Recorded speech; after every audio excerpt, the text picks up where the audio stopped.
জয় বাবা হরিচাঁদের জয়। জয় বাবা হরিচাঁদের জয়। শ্রী শ্রী হরি লীলামৃত পাঠ পর্ব ৭০। পর্ব ৭০-এ আপনারা শ্রবণ করবেন দশরথের সঙ্গে ঠাকুরের ভাবালাপ। তবে পরবর্তী ভিডিও পাওয়ার জন্য অবশ্যই চ্যানেলটিকে সাবস্ক্রাইব করবেন।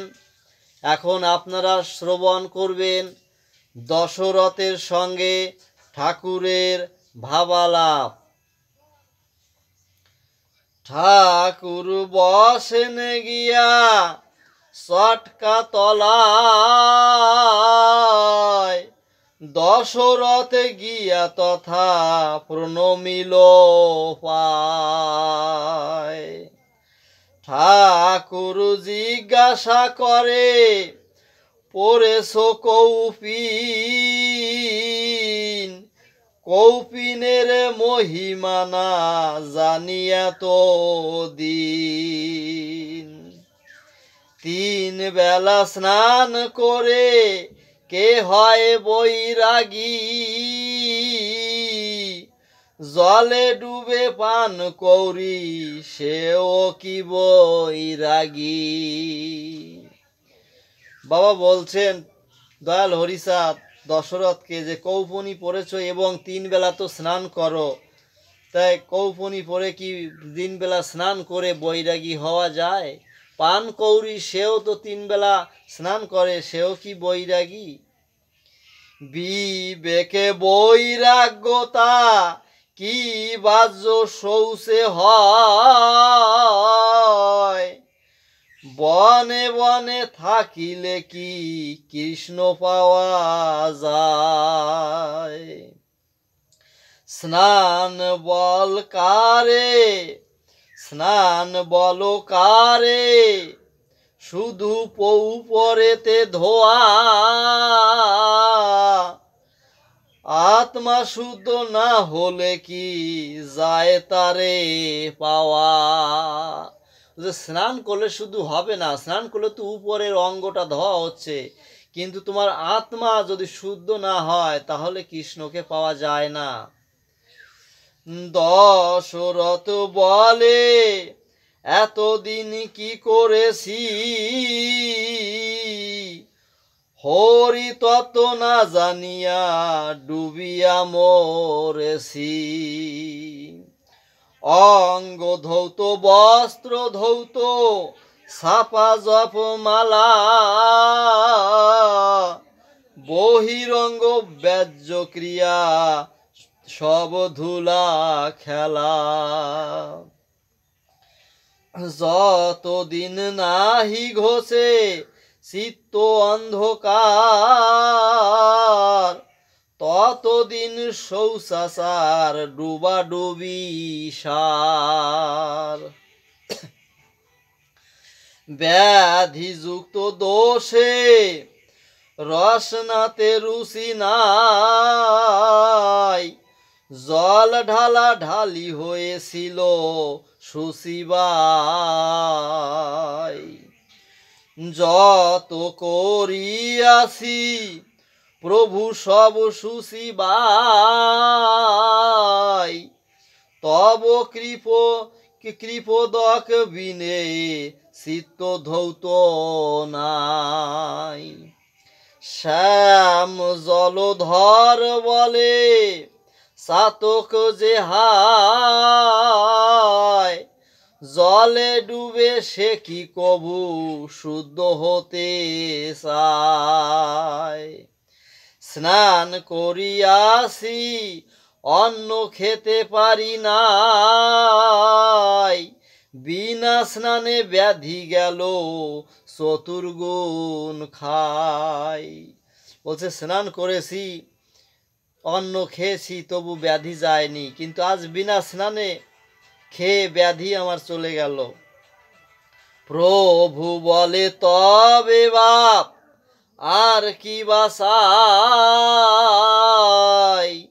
আজ হতে আর তোর স্নান পূজা নাই,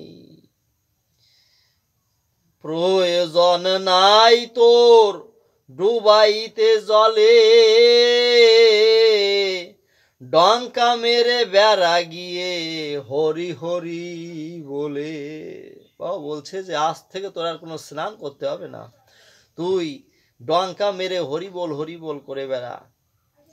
হরি নাম ধ্বনি দিয়া মত্ত কর দেশ, শোন বাসা দেই তোরে এক উপদেশ। মালাবতী নামে লক্ষ্মীকান্তের ভাগিনী, তারে বিয়া কর গিয়া সে তোর গৃহিণী।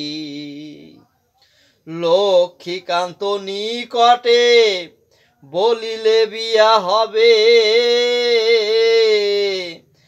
আমিও বলিয়া দিব ভগিনী সে দিবে। হেন মতে হইতেছে কথোপকথন, হইল অধিক লোক প্রভুর সদন। যার যে মনের কথা কহিয়া বলিয়া,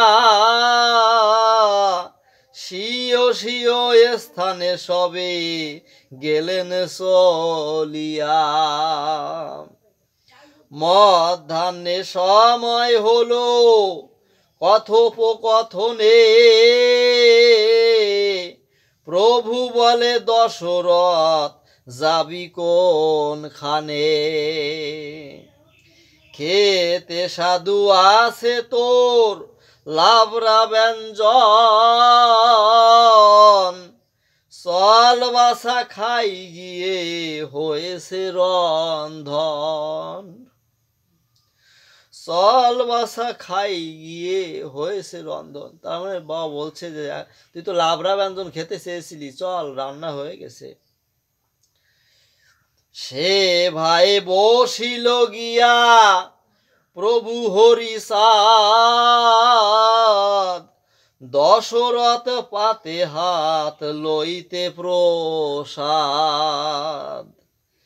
দিলেন প্রসাদ দশরথ খায় সুখে, হস্ত মুছে মস্তকে কপালে চোখে মুখে। রেধে ছিল লাবড়া ঠাকুর ডেকে কয়,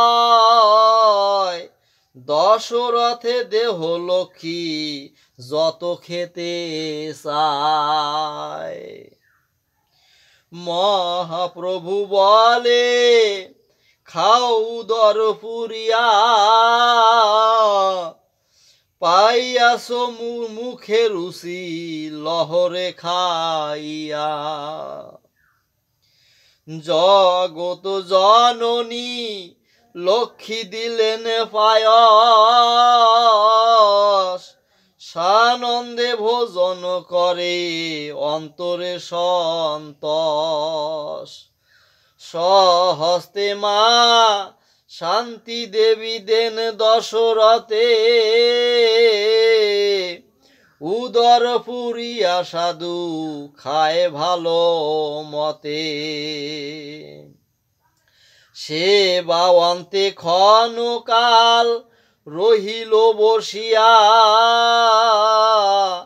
দিলেন ঠাকুর তারে বিদায় করিয়া। যাত্রা করে দশরথ যষ্টি লয়ে হাতে, প্রভু বলে যষ্টি আর হবে না ধরিতে। মানে আসার সময় তো হেঁটে আসতে পারছিল না, এত দুর্বল হয়েছিল সে। যষ্টি অর্থাৎ লাঠি নিয়ে আসছিল, কিন্তু আবার সে লাঠি নিয়ে যাচ্ছে। তা বাবা হরিচাঁদ বলছে যে তোর আর যষ্টি ধরতে হবে না। কোন মন্ত্র লাগিবে না শুধু হরি নাম বাসাকার গিয়া বাসা পাতালার গ্রাম যাহাতে যে ধন্য তিল পাইবা বৎসর সংসার খরচ কার্য চলিবে তোর প্রভুকে প্রণমি সাধু চলিল হাটিয়া পুষ্করিণী জলে যষ্টি দিলেন ফেলিয়া নিজ বাটি আসিয়া কহিল ভ্রাতাগণে বিবাহ হইল শেষে মালাবতী সনে ঠাকুর কহিল লক্ষ্মীকান্ত টিকাদারে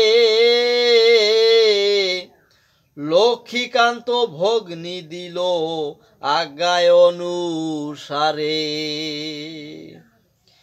দশরথ বিবরণ মধুমাখা কথা